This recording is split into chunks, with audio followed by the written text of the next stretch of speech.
devons mettre sur pied et dans un état de droit, il y a une justice indépendante.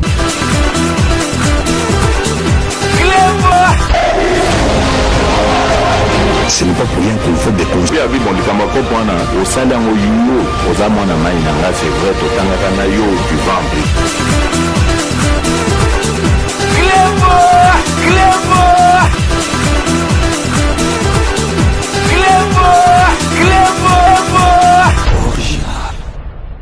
Salut et bienvenue sur Clebois-original.net. Merci de votre fidélité. 5 minutes avec César Ngadi Ndegnaïb Sarabinokake. Tout le monde est d'accord et il en restera ainsi pendant longtemps.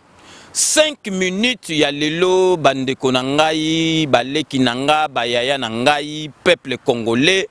Na sengi na bino vraiment, Bolanda yango na bokebi nyoso. Ce que vous avez na likambu yakosala, tia pause. Kende sala likambo zali nango ozongi parce que makambu na koloba lelo ezali makambu moko vraiment très importante parce que boyebi na 5 minutes le baka makambo ya kitoko mais ya lelo penza toko beta c'était parce que congolais er moko ndenge na lobaka ou bien tango nzamba bando sala congolais abosana ke loko moko et puis congolais za motema mabe moko ya kosakana te na ko démontrer bino nakati ya émission oyo ya lelo. Donc émission oyo ya lelo tozaka kana sujet moko toko loba affaire oyo ya Vital Kamerhe avant bakangaye polémique ezalaki bakangiye polémique ezali azali condamné polémique ezali donc tozali ko loba parce que polémique ezali kaka ko enflé na ba réseaux sociaux concernant donc état de santé ya Vital Kamerhe oyo accueilli ko se faire soigner na libanda et comme polémique ya ko sakanate ba spéculation donc ba bobard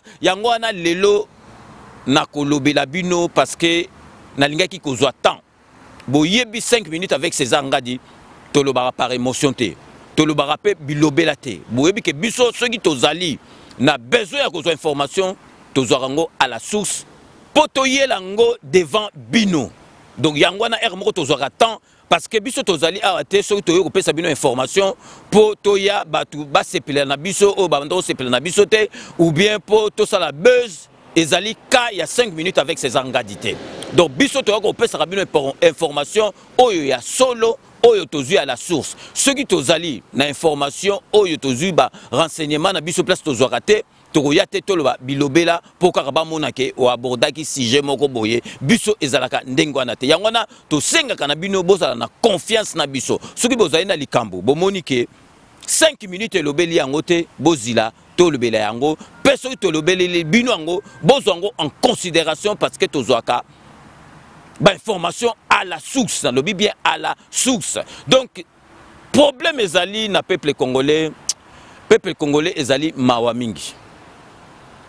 Kamerhe Vital Kamerhe avant bakangaye tomoni batu basali ba polo basali ba marche donc parce que kala ezalaki masolo ya 15 millions tomoni na basango tolu basango batu nyoso tout oh bazali ko réclamer hey 15 millions bango sikoyo tango justice ezali ko sala musala bango bazo kansezo zo temps parce que na 15 millions wana bayebaki bazalaki sûr et certain bato amité mama be wana bayebaki ke Vital Kamerhe akotanga président de la République bomonaki ndenge komaki toloba ngo ebele et komaki ekangiye na nzoto côté toi kokende 15 millions côté toi kokende akomaki ti apasaka na ba télévision étrangère pour na ko expliquer fonctionnement mboka na biso ba msu ba bengaka cop ezali boye bon donc bato bakomi komona ka président de la République azali na kati ya masolo or président de la République na biso ndenge toyebisaka bino azwaka temps président de la République et heureusement toujours président ndengwana asalaka makambo par émotion te azwaka temps na ye mais soki abeti temps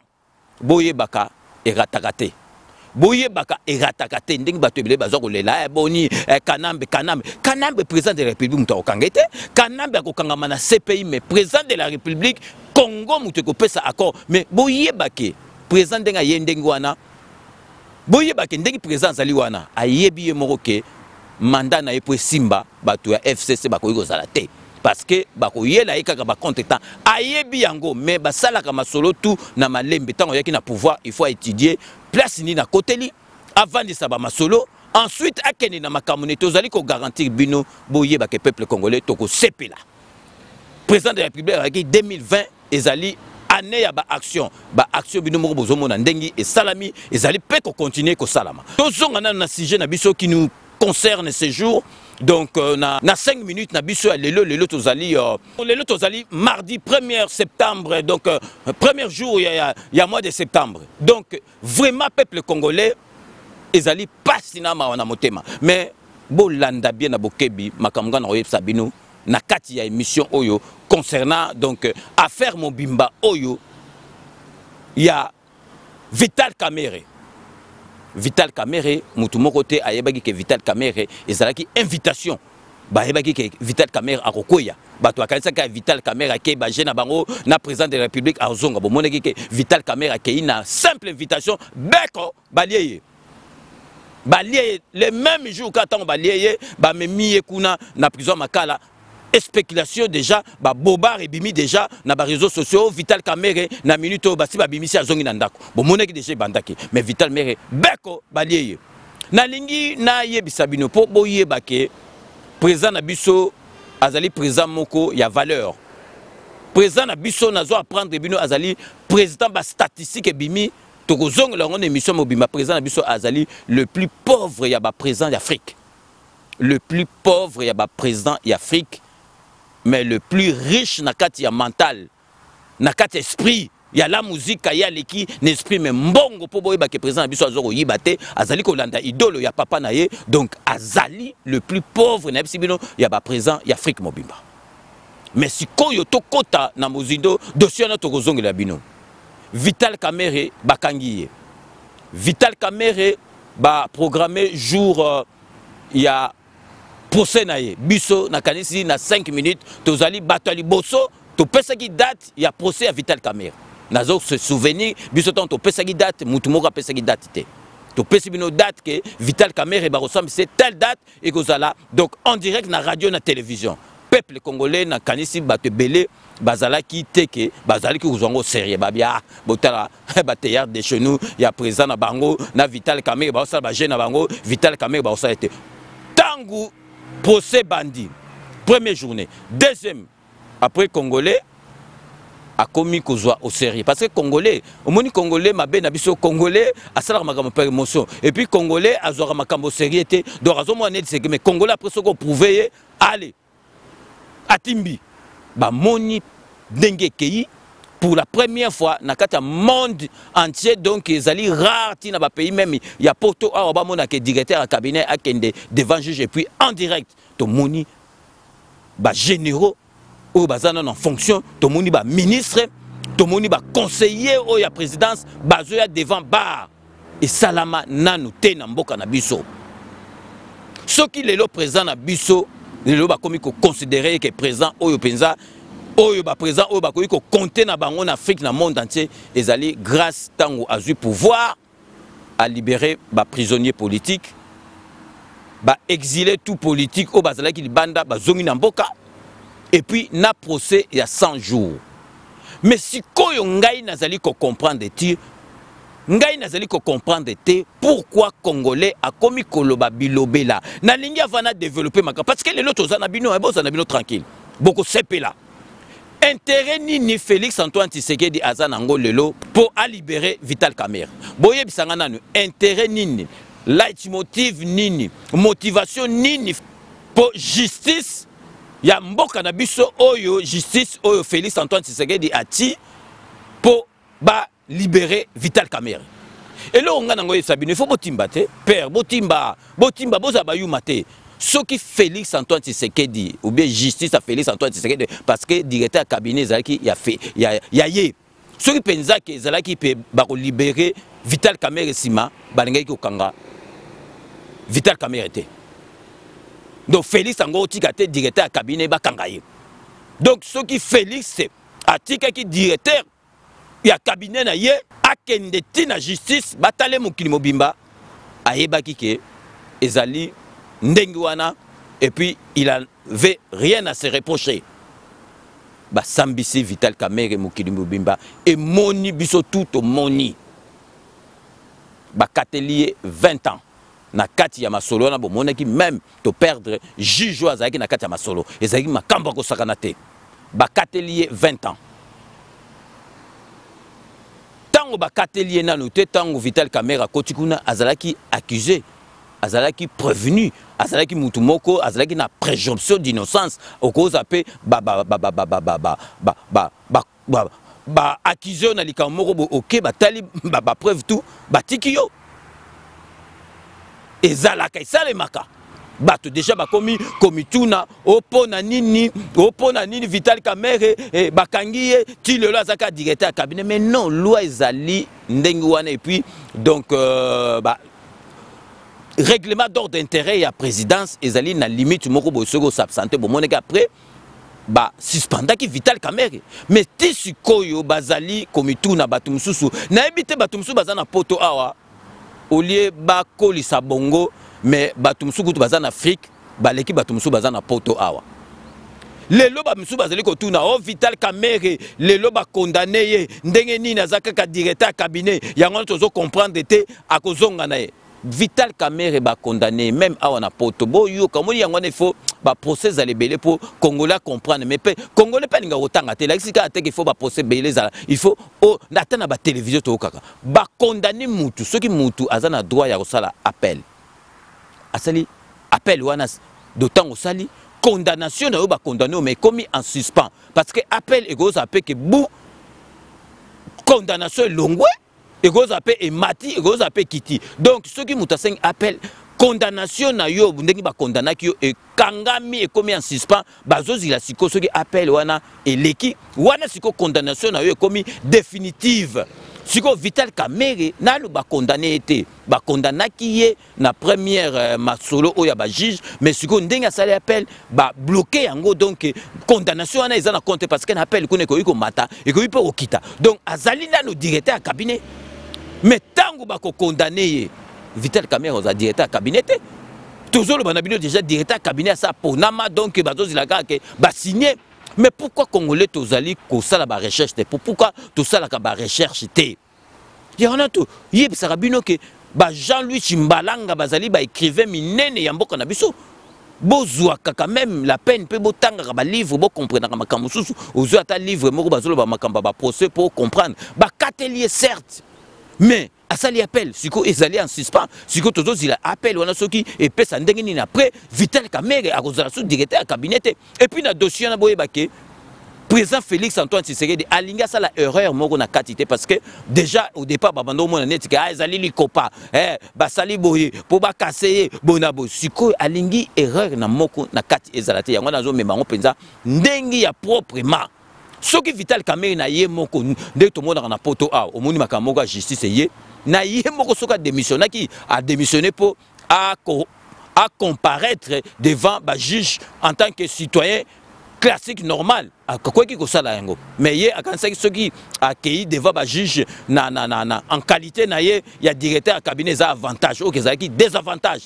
Ce qui est mon temps makambo ne bimia bi bon ça va pour na samba bien il faut na démissionner tango a démissionner te ya balinga unika akoma donc il est victime donc peuple congolais ndé bakoma batamabe a démissionner te sikoyo tozali kozela ceux qui appellent wana salami ndé sikoyo beaucoup monde Vital Kamerhe ba kolongola ye en tant que directeur cabinet, mais pour l'instant ça même pas directeur cabinet parce que ça a suspendu.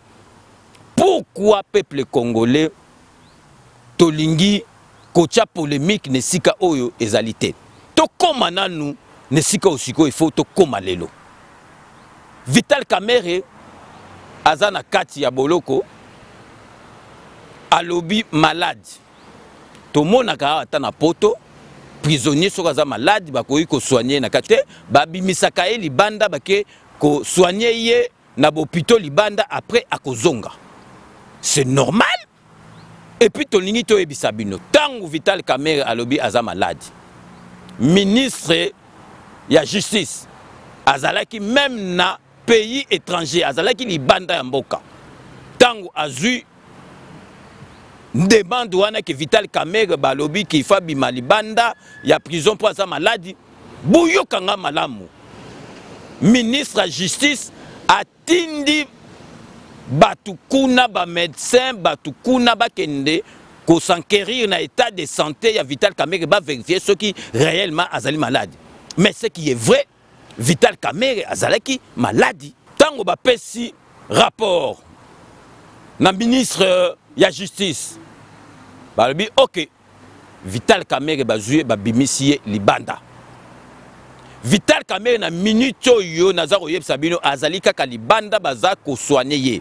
Vital Kamerhe na minute yo azali prisonnier le plus surveillé na kati mboka na biso. Vital Kamerhe na ebsibino azali na plus ou moins 40 policiers bazali ko surveiller côté azali. Na ebsibino plus ou moins 40 policiers bazali ko surveiller. Siko boyeb sanga Vital Kamerhe akonia mukandenge nini. Vital Kamerhe osala tout la mouisi ya za ndenge nini. Mais parce que bozo ko loba bilobe là, azana droit ba que nous faire soigner les na libanda. Mais Vital Kamerhe azali surveiller et puis soki asilisi ba soin na ye azali ko zonga na boloko.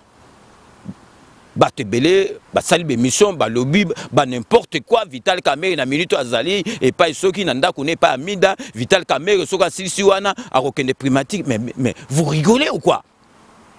Bino bozo bateke donc Vital Kamerhe ndenga za wana donc président face à musika na ye président ye moka yebi que Vital Kamerhe za danger pour na ye pour pena bato président donc bino bozo bouleso siko en tout cas ngai to raisonner muke ndenge bino bozo ko lobola Vital Kamerhe batiki après Vital Kamerhe ou bien pour na bino azong na présidence. Vous vous rendez compte que Vital Kamerhe azong na présidence ou bien Vital Kamerhe ba pese pour donc bozo mona te hémorragie oyo bato babandaki ko kufa. Ndenge bato babanda ko kufa na président tout d'un coup et katana kaka boy bato akufa soute. Bozo s'imaginer te donc siko pobino bozo le baké donc Vital Kamerhe a zonga na présidence. Vital Kamerhe a zonga na présidence et puis Vital Kamerhe c'est un danger pour la présidente de la République. Vital Kamerhe ba makambe belé avion président de la République na biso le loto zolo ba passer président de la République na biso donc azali nzambe mutazala na nzambe na epenza o azarani ndenga lo ba ka nzambe nanga akosa kangate. Donc, président de la République, ceux qui amatent un avion, parce que Vital Kamerhe, donc en principe, amatent un avion, on a président de la République. Azarana bato bayaka 20 neti Abraham Luakabuanga bayaka 20 na bato ba presse na bato bata ye ayaka donc directeur cabinet ayaka avion on a président de la République. Mais comme par hasard, donc Vital Kamerhe à côté d'un avion, il fallait qu'il y ait un avion moussous. Mais si vous avez tous les Koloba, Vital Kamerhe, donc président de Ngazabo, président de l'ECA. Et puis Vital Kamerhe a na yebaki. Et puis botala bino moko na vitesse au Vital Kamerhe azoyiba donc na moins un an a commis plus de 270 millions. Pourquoi bando ça ndeko azoyiba mbango? Azoyiba mbango parce qu'il y a déjà que date moko kozala que président de la République ba ko liaye. Donc yesoka yibi mbango après bambongo wana ba ko récupérer en ote tikali aye. Bo bouleka ke yo mutu na openza bozwaki pouvoir, bo bandaki place moko, bo salima solo azui pouvoir. Est-ce que yo okoyiba na vitesse ndenge wana? Okoyiba na vitesse. Donc Vital Kamerhe so bandoko yiba na vitesse ndenge wana parce que yebaki ke président de la République ba ko liaye. Vital Kamerhe a trahi président de la République. A trahi président de la République à haut niveau. Bino bokansi penza nde tozabo net penza nde tozabo penza donc kinwani masamba kamitatu. Oya bandana président de la République banda kala abanda pena papa Tshisekedi bino bokansi mutu lokola kinwani masamba kamitatu boyo mwana ba photo ako trahi président de la République. Ba période de kuta ba corona to soyina kamine na kinwani ebsinga donc non il faut donc zamba battre la biso poto mona changement oyo président de la République akosa na mboka na biso. Ozomona zana souci que mutu moko akufate mutu moko a zwa maladie te bien dignité à vivre makambo oyo kosala. Donc azana souci oyo président de la République azana parce que ibeke ba wuti côté moko ba wuti bazo sala etumba. Kinwani masamba kamitatu akoko trahir jamais président de la République. Parce qu'azali mutu na ye openza ba wuta avant ba masolo. Ako trahir ye ndengini. Mais ba Vital Kamerhe botala na Vital Kamerhe parce que Vital Kamerhe ayeba ke président de la République ba ko liaye. Et puis si ko bazali ko loba dona ebite ami dazo mona batu bambendre ami dazo mona batu bazoba ba lobi ke Vital Kamerhe azali na pile na motema. Donc le loka to que Vital Kamerhe azali na pile na motema biso to batu bazaka na pile na motema ndengi bazalaka na ba kiss na ba omba mela tout eza ba kamba ba jeter. Vital Kamerhe azali na pile na motema. Vital Kamerhe azali na Covid. Donc amida osaka na biso amona biso bambendo be bazoba donc yo za na Covid yo o matavion na pays ni nango oyo ba ko accepter yo za na Covid yo matavion kota na mboko na bango. Donc Vital Kamerhe aza na Covid bon siko ye a okende ko se faire soigner na poto en tant que ye aza na Covid mboka nini e kondima ye na maladie na Covid. Mais pourquoi tout ça sérieux te donc pour mona ka ke ezali ba masolo moko ya lokuta masolo ya lokuta. Vital Kamerhe azali na pile na motema, Vital Kamerhe azali na Covid, c'est n'importe quoi. Tout le monde qui na procès, Vital Kamerhe donc en forme, Vital Kamerhe azali bien, Moutazalaki Kamwa Mouré Zalaki, Moutazalaki Mouré Zalaki Jamal. Kamerhe azalaki en forme, azola Xabiso croix ou ya chapelé, ce gars là taki on pendant jour on soizaki chapelé uitaki wapi. Ba maman ya ba catéchisme ba fasha na makambwana a sambusa chapelé. Le loto comme asiko que Jamel en pleine forme, Vital Kamerhe ndé mutako muta malade. C'est n'importe quoi. C'est vraiment n'importe quoi. Et puis bah révélation bozomona donc Jamel wana bando bomba makambo abandi ko bimisa parce que ça sont les kambo bimisa te azwa kutu balar ta azwa ba fola et puis société wana bando lo bana ezala ngo kaka société ya yemoko amida na Vital Kamerhe dobili boyo kansa ba makamba boyo donc président de la République azambendre azazoba bozoba te que donc le soki Vital Kamerhe abimi donc a commis libre na mandat ya président de la République Koti Mobulu donc président de la République a sacrifié mandat na ye likolo Vital Kamerhe fa quoi.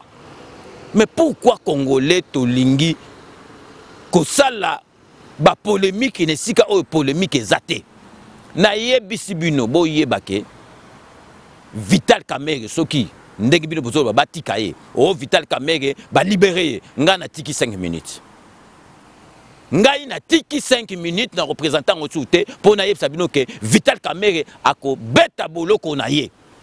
Liberté provisoire. Liberté provisoire, vous avez tout prévenu, vous n'allez même pas condamner, parce que liberté provisoire à dépasser tout donc nombre, il y a des demandes de liberté provisoire. À 5, 6, 7, bon, si vous commis condamné, parce que liberté provisoire. Vital Kamerhe a bête à 20 ans, Aïwana, fait donc l'autre moutou, à cause de président de la République, mais à 5 ans, mais président de la République, à cause de Vital Kamerhe.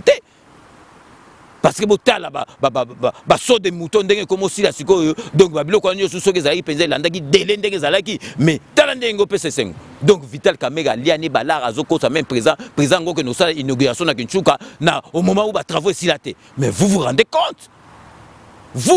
compte il président ko changer na dernière minute à otala donc j'ai koko mulumba côté ya Kingabwa donc Vital Kamerhe penza azali ko tinda président de la République a qui déplace makambo silaté.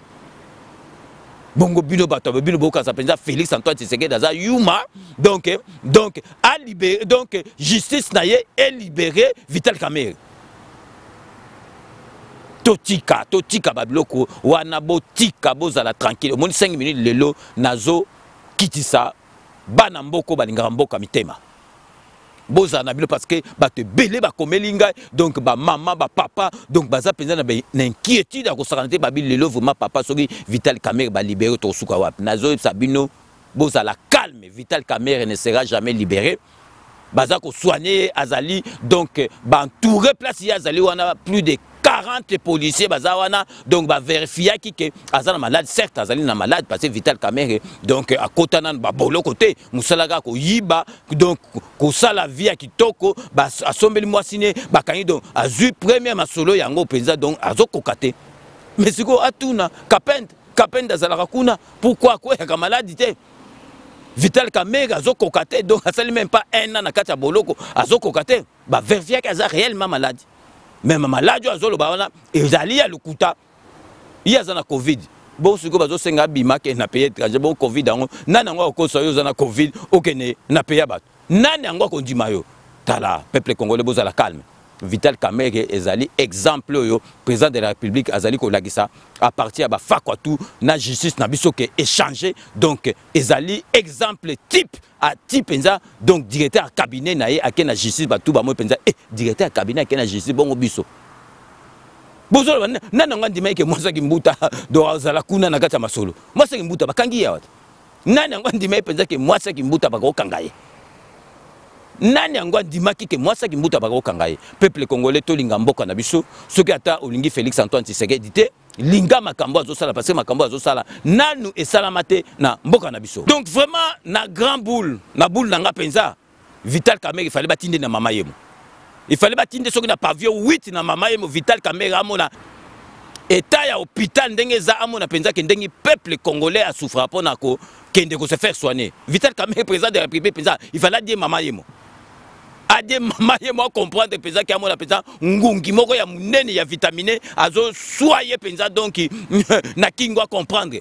Et puis il fallait pas qu'il ATC groupe électrogène moi sina mida que no pesa mama yemo Vital Kamerhe il fallait dire na mama yemo à comprendre bien makambo ke sala boy a ke penza ba pelise le groupe électrogène moi sina yaki nango. Donc vraiment na regretter Vital Kamerhe il fallait qu'il vraiment na mama yemo botala binu moko depuis Vital Kamerhe azate bon mona ki ba faille ezalaki likamoko privé ya prison monaka bu ebimi na libanda parce que communication yo surtout ezalaki ya bato Kamerhe ba photo moko boye misi bo moi lem sous veste présent boye veste moko boye lem sous présent yambaki kanambe bazo ebimi ebando bimande ebande ko bimana kanai na koas donc service à communication ezalaki ya Vital Kamerhe on ba bimisa ba masolo moko boye pourquoi basalaki et reverser président de la République lelo bongo na Vital Kamerhe azate moni momi wana azalaki wana tikalaki football ba bwaka isoko ba kota ba poste gona ezalaki système po trace ya Vital Kamerhe na batune za soutien na présidence. Est-ce que bon na reçu ba makamoko ya Messi Gebima o ba photo moko ya Messi obe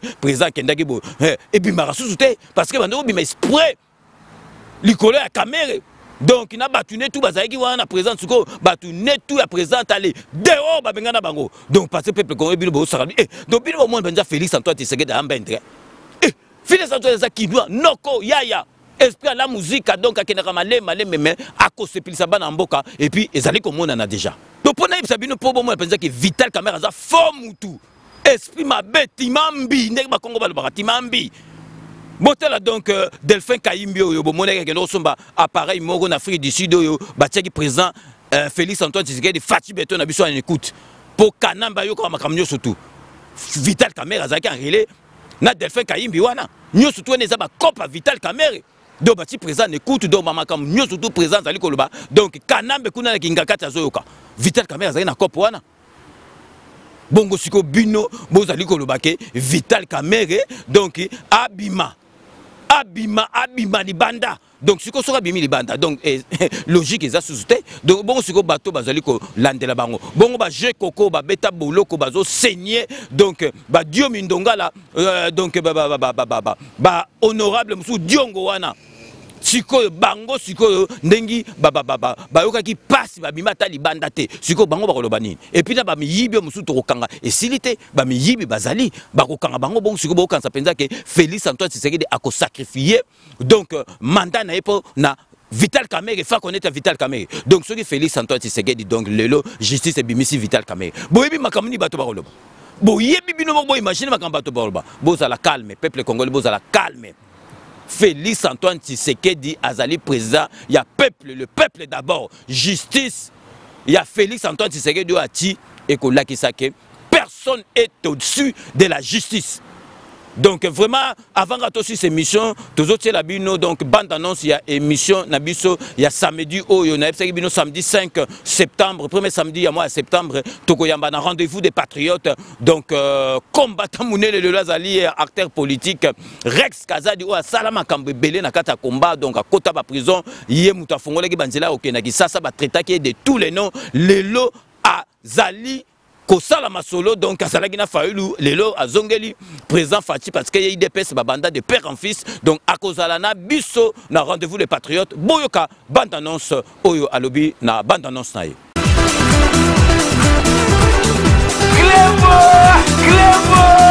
Original. Il a été traité de tous les noms lors de son premier voyage à Kinshasa. Il a même été traité de collabo. Aujourd'hui, les choses ont changé avec l'arrivée au pouvoir du président Félix Antoine Tshisekedi. Bon nombre de combattants séjournent paisiblement à Kinshasa, ont même crié de partis politiques. Est-ce que Rex Kazadi était-il incompris dans le milieu combattant? C'est samedi 5 septembre 2020, il est mon invité dans votre émission Rendez-vous des Patriotes à partir de 14 h.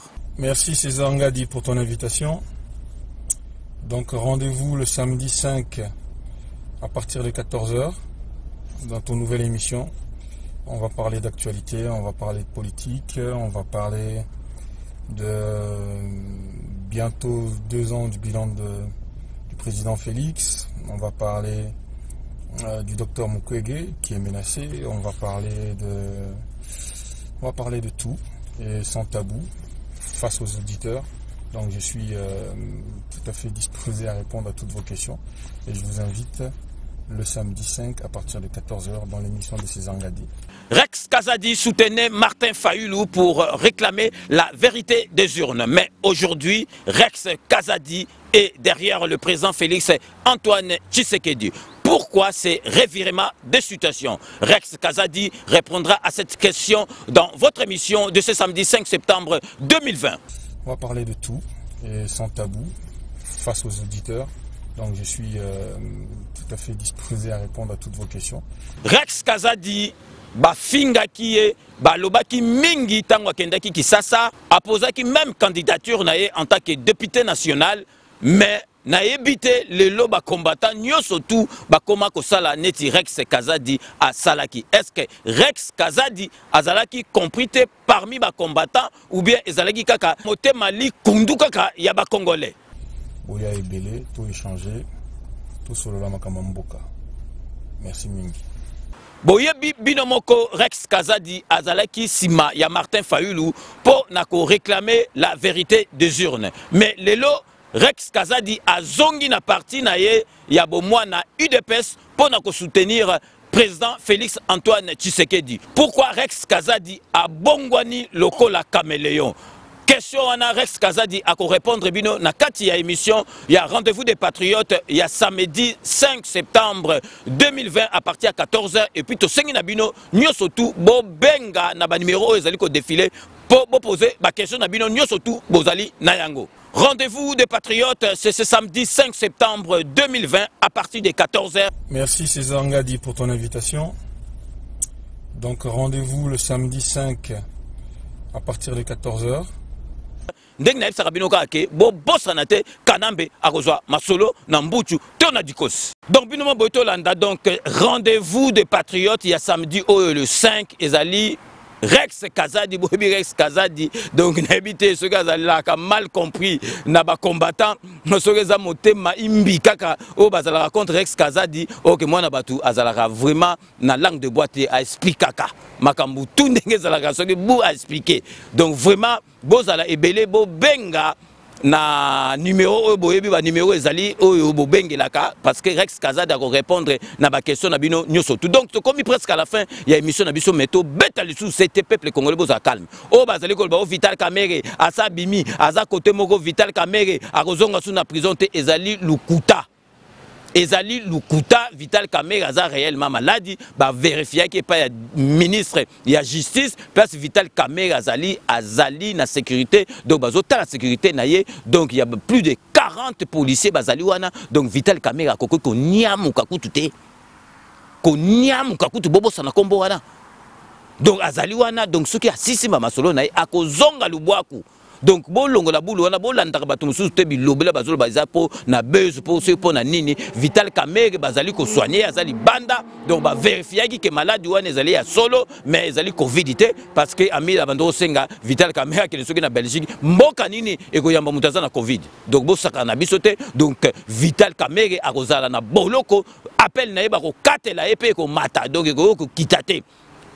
Donc président azali ko bunda ba makamususu donc atombola mboka na biso donc ezala kutu te boya na ba compte te puis congolais vraiment to comme facile ya kokosa to comme facile ya kokosa pourquoi congolais to comme facile et puis congolais belé ba komi motema mabe ozana likambo ko lobate ozana information te vanda na yo ko lobelo ko moko te kolobelo ko moko te ke o ya ko raconter ba boba rolo ba n'importe quoi pour que ba tuba landa. Donc Vital Kamerhe azali ko se faire soigner, Vital Kamerhe donc azali gardé par plus de 40 militaires ba policiers bazana donc Vital Kamerhe donc tant que ko nyamu kakutu bulu wana ezate parce que akokoka kutu te et puis soko sisi azongi na lubwaku donc bozala calme bato miteme ezalaki ya ko mata 5 minutes où ezali cours de direction civique et quitte sarabino mitema. Donc Vital Kamerhe a kokende libanda mbokate, Vital Kamerhe a rotika la libanda te, Vital Kamerhe a ozonga présidence te, encore moins ba nommé quelque part. Donc Vital Kamerhe ceux qui assistent ma solene kalate azali kozonga lubwako. Donc to komi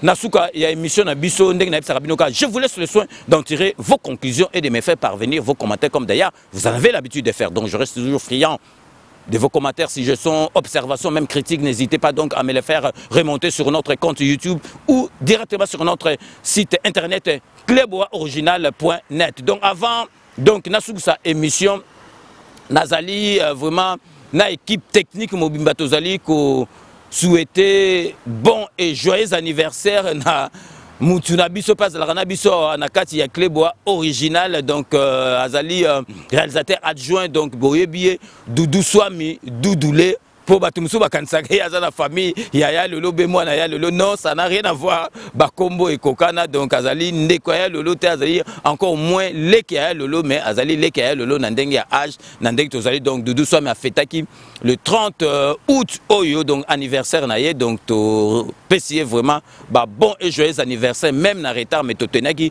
to salango na kati ya 5 minutes parce que azo faire partie ya Clébois original donc Doudou Swami Doudoulé wumela petit nanga donc bon et joyeux anniversaire donc tokosuksa émission na biso awa donc le lopenza ba dédicace ezate tokosuksa ka émission na anniversaire ya Doudou Swami te souhaiter donc to commis vraiment na suka émission donc c'est la fin de ce 5 minutes avec César Ngadi. Merci de l'avoir suivi. Cette émission a été réalisée par le grand réalisateur Ya Lolo Swami assisté de Doudou Swami Doudoulé. Donc restez connectés sur Clébois original, vous n'avez pas tort. Donc d'ici là, portez-vous bien et à très bientôt. N'oubliez pas, tout le monde est d'accord. Et il en restera ainsi pendant longtemps. Kanambe na ba méchant to kominango, kanambe boyebake, ako bikate, akozwa masolo, nambuchu, pena dikose, abu, piato, vandi tranquille nambo kanabiso.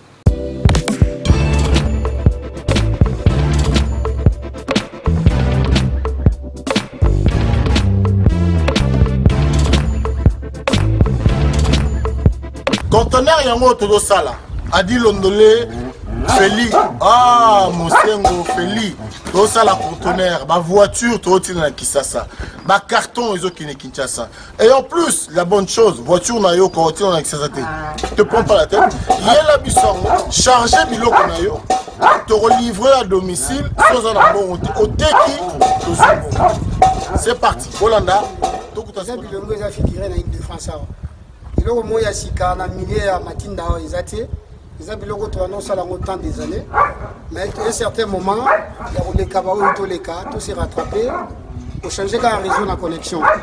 Conteneur yango ils en live, le monde a plaque à Bruxelles, au de France, il y a la 11 verse. Facilité, tu as remarqué qu'il y a un réseau, il y a Matinda, bah le maïs belé, bah ça va difficulté. Massa européen car bien, Abundi a chargé, comment là Massa na car a chargé 207 na Kendarati. Vous en avez car dans une voiture, Chababilokos na kati Kendarati. Oye, tu sali ba papier, tu sali 30%. Voiture est comme na Congo, on a frétant on a conteneur, tant on a ôté quand on a teki, na longo li fret na un pourcentage. Yo ju le reste na yo. Bon, et quand on a mis. Bon, et quand on a mis sur les sili. Deuxième bord. Tindiga kaka donc caméra va bouger parce que dans l'écolo là. L'écolo dépanne pas. Modération. Il y a aucun bord dans le monde donc bord ils ont kangama donc là au kangama. Sur le sili donc bord et kangama. Bord et kangama qui toque. Bon. Deuxième bord là au kangama. Tindiga il y a un mouvement. Tindiga. Deuxième bord, il y a à suivre.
Rome C20, service traiteur, organisateur d'événements, allant du cocktail en passant par les akouskis et le traiteur qu'il faut.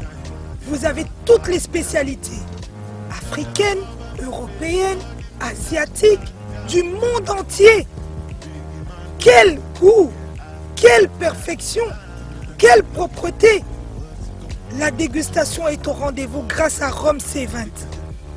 Vous savez les contacter au 0032 465 22 11 72. Rome C20, le meilleur dans son domaine.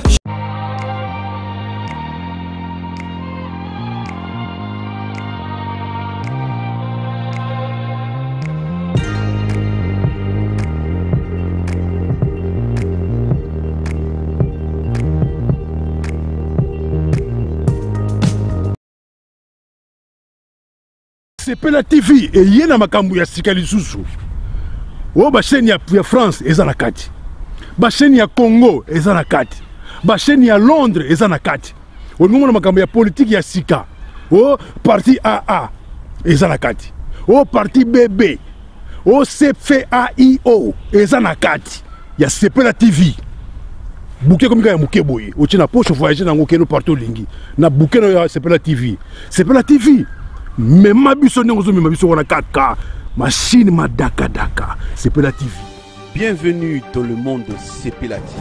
Sepela TV est le décodeur qui vous permet de suivre les chaînes du Congo en direct de la diaspora.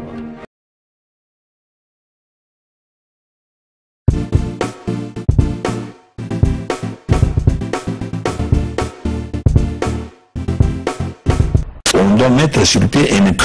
Dans un état de droit, il y a une justice indépendante.